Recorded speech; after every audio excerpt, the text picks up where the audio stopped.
Yeah, I'm very excited to have this opportunity to talk to our patients. And we have two wonderful patients going to join us, talk about their journey of the stroke recovery. I know every patient. There you go. Hi, Dr. Maria. Can you unmute yourself? Welcome, welcome. You can hear me. Now you can, yeah, they can hear you now. Hi, Hi. So thanks for coming. And thank you. we really, really appreciate you're able to make time to join us on this education program, share your wisdom, your insights, and help us to improve stroke patient care and enhance the patient experience. And Dr. Maria also has important family member, her caregiver, Dr. Alicia, joined us as well. Welcome. Thanks for Thank you. Thank you for having us. What a great opportunity. Thank you. So I'm going to set the stage. I'm going to facilitate you to walk through the stroke recovery process. If you don't mind, I'm going to address you as Dr. Maria, Dr. Alicia, and me, Sandy. Is that okay? Yes, Yes. All right. So I know there's, a start date for this journey. I don't know whether you have any recollection, the start date for your stroke journey and what exactly happened at that time. If you remember, what initial symptoms you had, and prior to stroke, what kind of life did you live? What kind of lifestyle? Were you active? Were you independent? I think we're going to start from Dr. Maria, if you don't mind. good afternoon. I'm Dr. Maria Baez-Dravy. I do thank you, all of you, for giving me the opportunity to talk today about my recovery, which is quite interesting because I happen to be coming from the state of Kansas City, and be able to continue my recovery here at the Johns Hopkins, where my daughter works. On regard the symptom, surrounding the event, I will tell you that I had been working the whole day, as my specialty is adult, child, and adolescent psychiatry.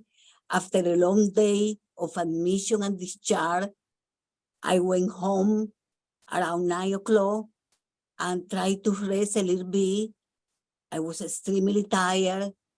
Approximately 1 hour after resting, I get up to the restroom and then return back to my bed. Suddenly, I noticed a weakness in my left side of my body, affecting my leg, arm, and my left leg, and I was not able to return to my bed.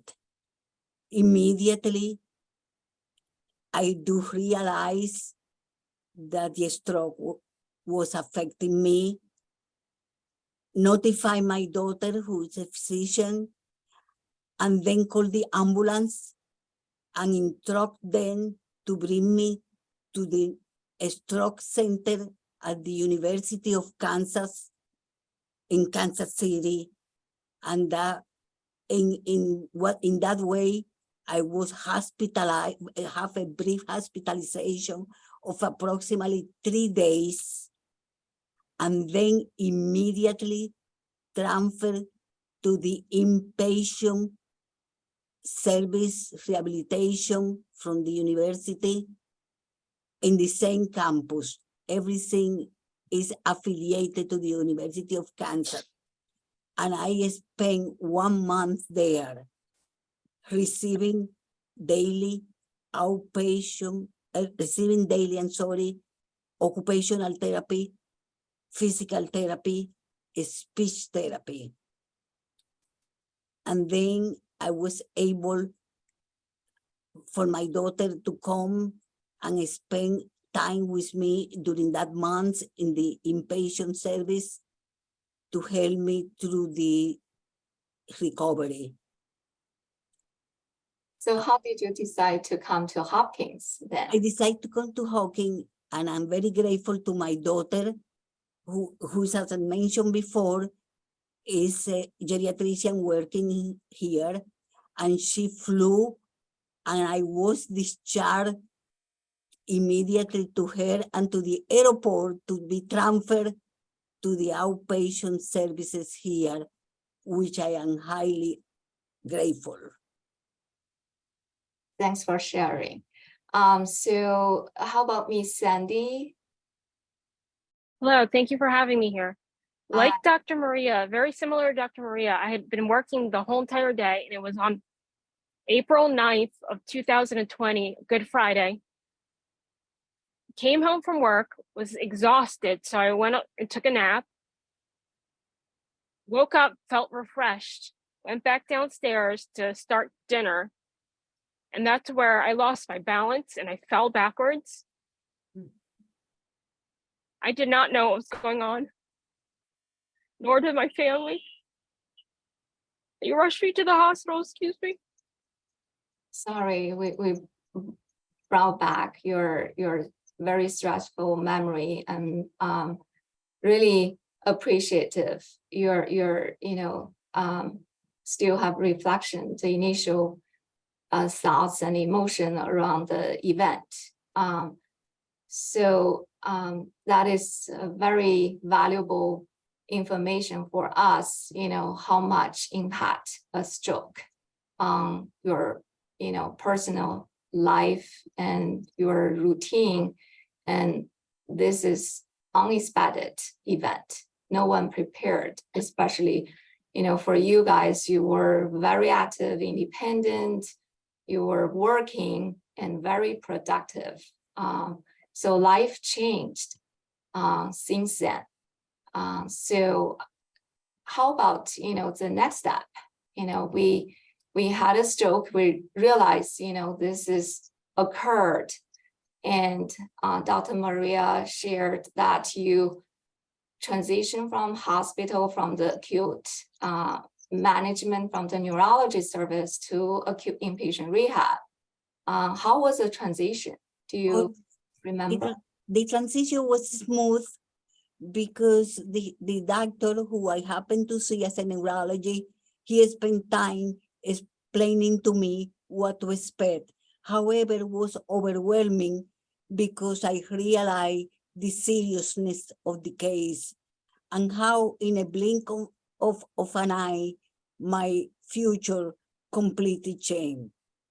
However, something that really helped me beside the education that the doctor provided to me was my motivation to get better and to improve myself.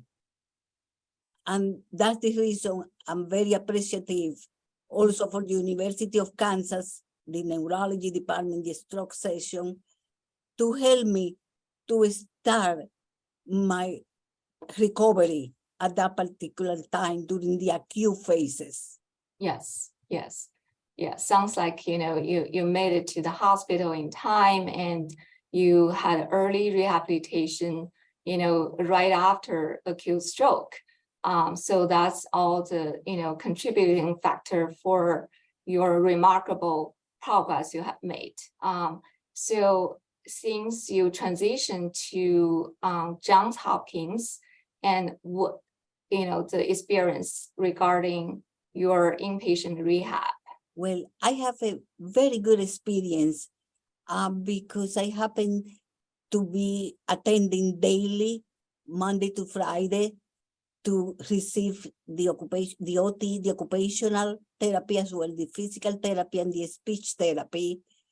I was very well received and helped by Dr. Spencer, who is the one who was doing physical therapy with me. He was very attentive, compassionate, and he also listened to my concern. And was a daily experience, to try to motivate myself to continue working daily toward my goal, who was to get out from the wheelchair. Yeah. And Initially, you need a lot of help for yes, walking and daily activities. Is that right? sure. Well, I need to express my gratitude to my daughter first, as well as her husband, my sister, my colleague at the hospital where I was working, and also at the university, as well the therapists at Johns Hopkins. Everybody, it's a team. Yeah. It's not only one person, it's a team, it's a village. Yeah, take a village to get you where you are now. So along the journey, I heard many names called, I know they stood out for your recovery. And so from inpatient rehabilitation program, transition to home, would you have any difficulty and any adjustments you have to? Well, of course, was a big adjustment because that affect my mobility, and was a big change for me because I need immediately to be thinking about retirement. Was not only to deal with my recovery, but also to reflect on my retirement, because it was a complete change of life for me. Was in the beginning overwhelming, but still I need to have time to reflect and evaluate how my future will change. And also how I can find way to feel good about myself and continue with my rehabilitation. Also, activity are very important socially. My daughter helped me to have physical therapy in the water, in the swimming pool. And that was very good, not only for the socialization, but for my self-esteem, because I was able to perform my exercise in the water, who was quite easier for me because allowed me to feel like I was doing a lot of good work. I feel more independent in the water. Great. That's a great feedback.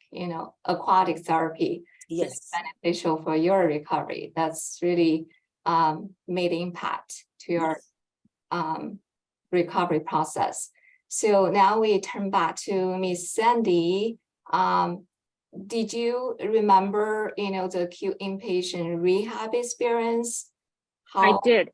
they Yes. Mhm. I was an acute repatient during COVID, so I didn't have visitors, but my therapist became my friends and family, and they pushed me and guided me along. And without them, I wouldn't be where I am now. Yes, I know. So, yeah, that's, extremely difficult situation during the pandemic. And because of the very strict visiting policy, a lot of our patients feel very lonely. So the rehab team actually are superhero, especially They are. They become family. Mhm. Yeah. So we really playing a very important role while you're in the inpatient rehab. And so do you remember how long have you been in the inpatient rehab before transitioning to home? I was in inpatient rehab for about, I would say, 3 to 4 months, and then I transitioned home and then continued in outpatient therapy. I see. Did you receive any home therapy in between? No home therapy, just straight home and then outpatient. Great. So what is the therapy ingredients? You received OT, PT, and speech. Is that right? Correct. That is correct. Okay. So from what I have read initially you not only, had difficulty with the walking or daily activities, and you also had a problem with the cognition. Is that right? Correct. You still remember I do. what happened?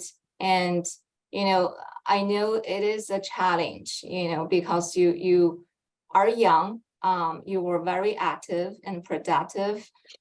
So could you tell us a little bit more about your recovery regarding the cognition?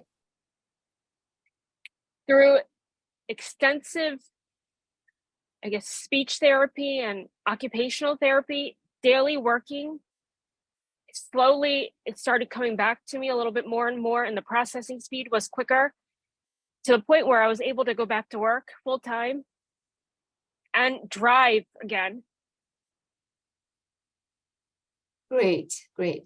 So for your case, I know it's relatively unique because the underlying problem for your stroke is moya disease. Correct.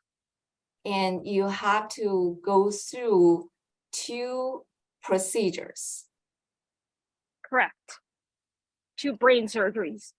Yes. Correct. Yeah. So you went through 2 times the rehabilitation process. That is correct. And can you tell us a little bit more, the first time when you went through the rehabilitation versus the second time? And did you set up different milestones and goals during the journey of the rehabilitation? Sure thing. Well, the first rehab, I didn't know really what to expect, so it was all new. The second one was much smoother because I knew what to expect and I knew how to push myself, and I had already created those relationships with the therapists. So they became family and pushed me through it. Great, great. So the second time you feel a little bit easier to Correct. adjust. However, your expectation was higher. Yes, I had higher expectations of myself at that point. Great. So from the strategies or treatment, can you comment on anything you feel like, very beneficial you carry over in your daily activities to regain the independence? I set mini goals for myself, kind of for just like, not necessarily the day, but for maybe the month. I'll say, this is what I want to accomplish. This is what I want to try, what I want to kind of push myself to. So that's, the milestones and goals, very helpful. Correct. So I would have a whiteboard where I would say, I want to do this. I want to try this. And I would keep at it every day until finally, voila, I was able to accomplish it. So where did you get that strategy from? Your therapy team, or you learned along the journey? I think it was a little bit of both. The therapy team would teach me how it's baby steps. So that's what I did, baby steps. Yeah, we understand, how much you have worked hard to achieve, such independence. When you look back, you still feel very emotional, and it's, I think it's difficult experience.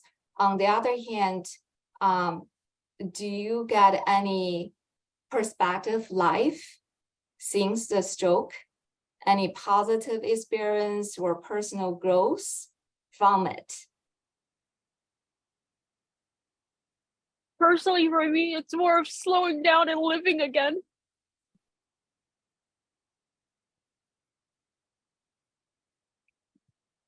So Seeing the beauty in life. So you really appreciate what you have now. Exactly. Thank you. Thank you for your comments. So Dr. Maria, and what do you think? You know, what is the biggest things you accomplished, you feel the most proud of? Well, the most thing that I feel proud is, as I mentioned before, in the beginning, I was totally wheelchair bounded with attending care 24/7. However, I was able to come out of the wheelchair. I was able to have different braces in my foot to allow me to increase my motility. And also, more than anything else, I have been more able to take care of my basic need. Like I said in the beginning, I made a short-term goal in order for me to achieve the long-term goal. And this is the goal continues because this is a long journey. You know, we need to do that every day. It's like a part of your life. Exactly. And also, what really motivate me is the support system, as I mentioned before.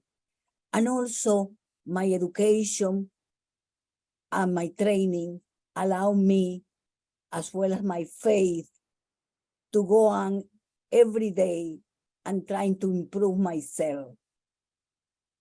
Yeah, that's my next question. You already answered, you know, how did you stay optimistic and such resilience Well, through the difficult journey? it is to begin with, as I say, when I transitioned to Baltimore to the outpatient, I was living in my daughter's house. And always I have the goal that I want to go to assisted living just to challenge myself, to be able to see what I can do and what else I need to continue learning to improve my level of functioning. And then, as well as my faith, I got a strong faith. Plus, I understand that the brain can change. Neuroplasticity is very important. That my stroke was in 2021. However, I know that I have been improving more after my stroke has been going on. And still there is more room to improvement.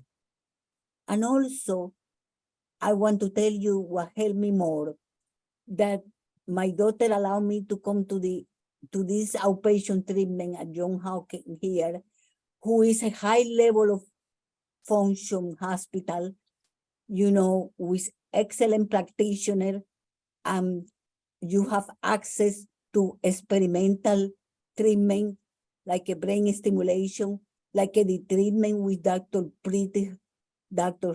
Ravagan, that allow me to, with her injection, lose my arm in order for me to continue regaining my level of functioning.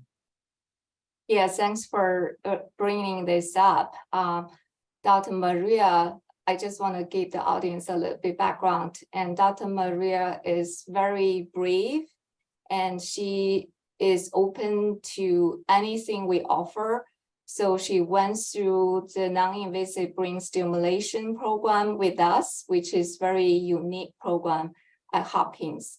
We, providing the non-invasive brain stimulation in conjunction with the therapy and high intensive therapy for 3 weeks.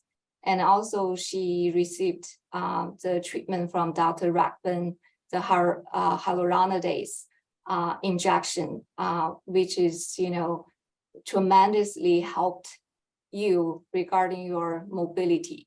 Is that right? Yes, specifically help me with my external rotation in my arm, which is one of the difficult that I have. And also in the same line of thought, I want to show my appreciation to Dr. Ravaganda Fridi because she's very compassionate doctor and she listens her patient. And that allowed me to improve more during my treatment. Did you have chance to participate in any gaming device and gaming therapy yet? As we mentioned from the Sure, You- sure. you did? Yes, I did that during the group that they have before, and in the machine that Dr. Ravagan have been, that is called the bath therapy, is excellent. Allow me my left arm to function very well during while I'm using the machine. So I'm very grateful. yeah, do you mind to tell us how old are you? I'm 83-year-old. Yeah, I think you still have a young brain. And you believe we still can continue to make progress, is that right? Yes, And you still feel you're making progress? I know there's a couple yes, of years ago you had a stroke. yeah, You never gave up and doing your diligence to get yourself better. yes.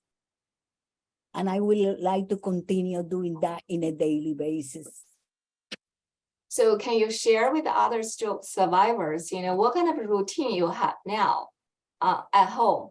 I know while you're in the inpatient rehab and outpatient intensive therapy program, and you learn a lot and you get advice, but you have to stick to a routine at home, Yeah, right? To help yourself. yeah, sure.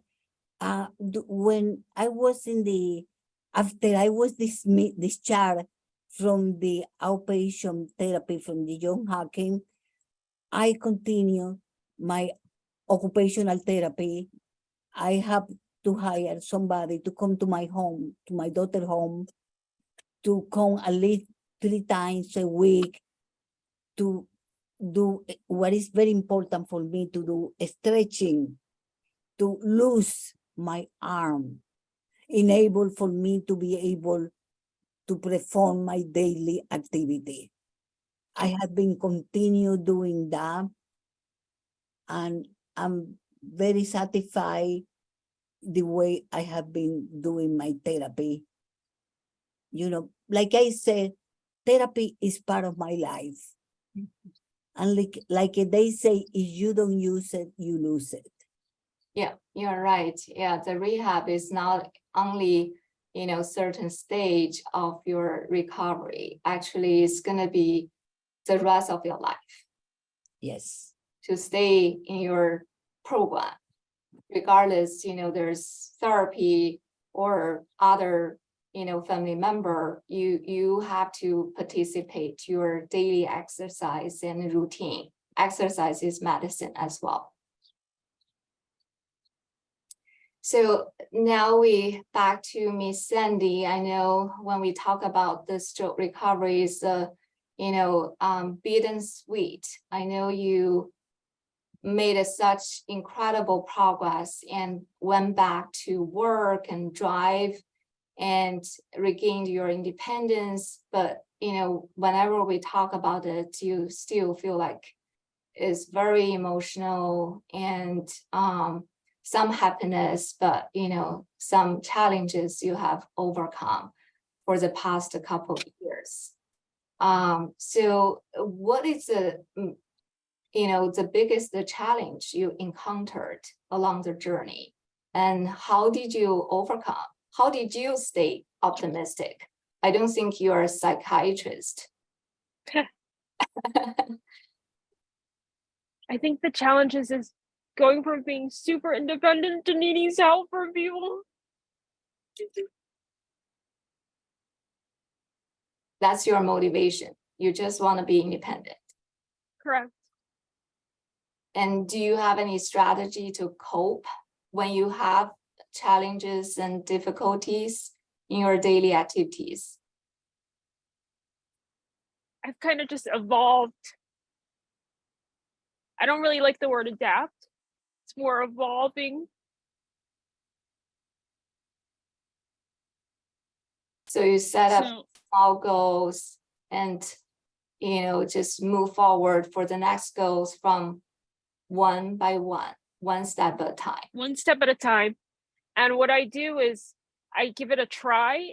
And then if I can't, it's okay to ask for help. Yeah, that's very important message. At a certain stage of life, we have to accept help. So how about the outpatient program you have been through? And do you feel like the amount of therapy is appropriate dosage? And do you feel like is challenging you enough? I mean, I could continue in therapy forever. It's something that has become a part of me and drives me. And do you But when I go ahead. do you have any additional goals you want to achieve from this time? I know you're pretty much independent and back to work and drive. And for us, you're such successful model. You regained whatever you had before the stroke. Do you still have something you want to work on? Yes. I mean, I currently walk pretty fast actually, but I walk with a cane and I want to eventually progress to walking without the cane, which I can for short distances, but I want to go longer distances. Great. Yeah, that's, a lot of times as a clinician, we talk to the patient, we feel like, okay, you already recovered and you pretty much, at your previous functional level. However, I know, we always have expectation to our life, even the perfectionists are functionality in the life. So we really appreciate, there's always something we want to work on together as a team. We really appreciate, the patients are driver for, the revolutionary treatment. So I really appreciate the message you shared today. And do you have any other message you want to share with the clinicians or stroke survivors taking this opportunity?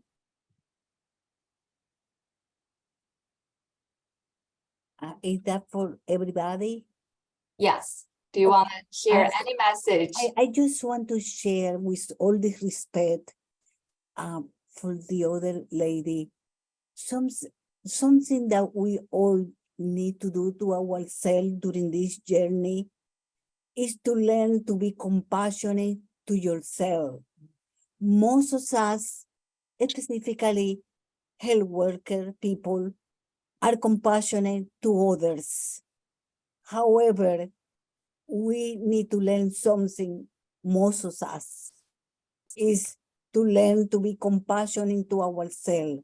What I mean in plain English, we need to accept for a while our disability and continue working on that, but feel compassionate to ourselves. It's very important the way that we talk with others, but it's going to be very important the way that we address ourselves. In plain English, be compassionate to our own self during this journey. Thanks for your insights. I think, that's gonna be very inspirational for all the stroke survivors and for our clinicians to see, the resilience and, help us to deeper understand your journey and your expectation and your goals you want to achieve in your life. So Miss Sandy, do you have any message you want to relay today to the audience and to the clinicians? I think it's for me personally, it's not what you can't do, but what you can do. And having that gratitude that you can do that. Great. Thank you for your insights. And, I personally didn't have direct care to Miss Sandy. By reading through what she has experienced, by talking to her today, I just, really amazed. I still have to compliment how much better you recovered from your initial stroke, from the impairment I have read. You have, a lot of deficits in cognition and memory, attention, visual disability, and you really demonstrate, what you can achieve if with the right strategy and the right attitude. Now, we have to go back to Dr. Alicia. I know you're a superhero for your mom. I know the rehab team was superhero while she's in the hospital, but when she transitioned to home, I think the family member are superhero for our patients. And I know probably you remember more, from the initial diagnosis of your mom's stroke. And can you share some experience regarding her stroke journey of recovery? And as physician, the healthcare system, and any insights, any feedback, what we can do better for our patients. Now your work as a caregiver, not on the physician perspective. Yes, thanks for the opportunity. What a great session it is. And I'm so in awe of the survivors, my mom and Miss Sandy. It's interesting. I'm, as you said, a geriatrician, and I'm actually a care transitions researcher. So I help older people navigate. We design studies on how to help people navigate across health settings. So you would think that would prepare me for this event and how it worked, but it's so different when it happens to you. And it has so strengthened my perspective about how I can be a better physician by having worked along the journey with my mother. I think from my perspective, I got that call that nobody wants to get, right? Interestingly, it was my own mother who called saying, hey, I can't move part of my body. I'm like, oh my goodness. And here I am, halfway across the country getting this phone call. And it really highlighted the importance of caregiving and the importance and the limitations of long distance caregiving. So I was grateful that I was able to get on a plane and be with my mother from day one of her inpatient rehab stay. And I'll say that so my own job was supportive. I know that that's not something that's always easy to accomplish. What the journey was like for me, I think it was both gratifying and exhausting. And I think they can both exist at the same time. In the inpatient, what was so useful for me was that I was part of the training and the therapy.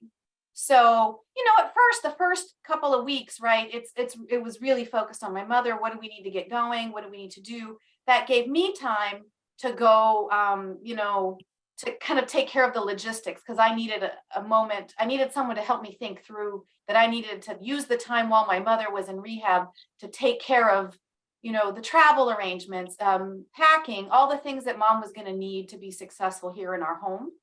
And so we had this two-pronged approach with my husband here in Baltimore, photographing the home, sending measurements of the room that mom was going to be in, working with OT to figure out, okay, where does the grab bar need to go? And we're doing all of this, right?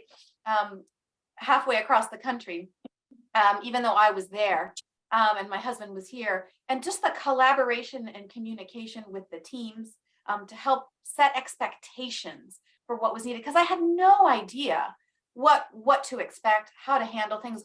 The questions I kept asking myself, am I going to be able to handle this? How are we going to take care of things at home? How do I best support my mother? And so I think the like last 2 weeks of mom's inpatient stay, I was at the sessions. They were training me to get my mother into the car. They were training me how to get my mom onto an airplane. They were training me. I was almost kind of like, hey, just focus on her. Don't worry about me. But no, it was so critical that they focused on helping me know how to handle my mom at the stage she was at that time. So that was helpful, I think. And so I'll summarize all of that by saying that simulation was key. We practiced and practiced what it was going to be like to get onto an airplane, to get it to and from the chair, to and from the bathroom. And that allowed me to then convey and educate the folks in my family when we got here. So simulation was number one. Once we got here, what was super helpful was communication and collaboration. And I think my mom said it best, which was compassion. To understand, like, this is day to day for people who do this for a living. It is not day to day for the family. And to have the time, energy, and compassion to really sit with us and help us realize that this was not going to be a few days or a few weeks of preparation and recovery, but this was going to be months and years. And that I did not realize early on. And people had to kind of remind me, and I had to see it for myself. So I think, but that's probably too much to tell a family member at the beginning. I think kind of meeting families where they are, and then helping them move to whatever that next stage is. So simulation, compassion, communication, collaboration was, I think, what really helped us move forward. And I think the last thing I'll say is that, I'm obviously a physician, my mom's a physician, we look at things through a biomedical model, but this is not a biomedical experience. This is a holistic experience, right? Beyond all the treatments and the therapy, it's faith, nutrition, spiritual support, contemplation, all the other parts of life. And I think that part can sometimes tend to not get supported or filled in because maybe we don't learn how to do that. At least I didn't get that in my training. And so I think I have learned more the importance of that role. And my mother's faith and spirituality and motivation, I think, matters just as much as any medication we could give her, or nutritional intervention or other things. And so that, I think, finding ways to support that aspect of people's recovery, I think, is critical. And that's where I'm learning from my mother and also learning to support her in that space. Yeah, thank you. Thank you for your valuable feedback. Where treating patient is not only treating the diagnosis, not only, look at certain clinical metrics. We're treating a whole person and background they come from. Like you mentioned, the spiritual aspect of, the life is make a whole lot of difference. That's the reason, our program really want to work on not only the outcomes and also the patient experience. We have to know patient better in order to, meet their expectation. So I think, we learn from patients. Exactly. It's not like, we are provider. We call ourselves providers, but actually, our satisfaction from our job is the patient's recovery and their attitude and gratitude and their resilience through the difficult journey. So that, how keep us going. I really appreciate, the story and experience from every single stroke patients they share with us. Is very different from every patient. So I do believe there's, no good clinician without putting us into the patient's shoes. That's the message I learned from you, from the family, because this is really real life experience. And if you think about, what if happened to us? So really appreciate you participate this education program. We all learned a lot from your story and experience. So now I'm gonna turn the stage back to Dr. Raghvan